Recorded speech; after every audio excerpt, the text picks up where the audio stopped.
خطبہ نمبر 48 آپ علیہ السلام کے خطبے کا ایک حصہ جو صفین کے لیے کوفے سے نکلتے ہوئے مقام نخیلہ پر ارشاد فرمایا تھا۔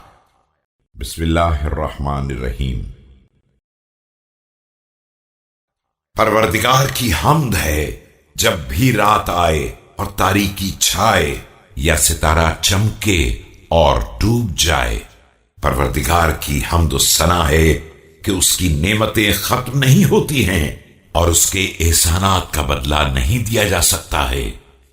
اما بعد، میں نے اپنے لشکر کا ہراول دستہ روانہ کر دیا ہے اور انہیں حکم دے دیا ہے کہ اس نہر کے کنارے ٹھہر کر میرے حکم کا انتظار کریں۔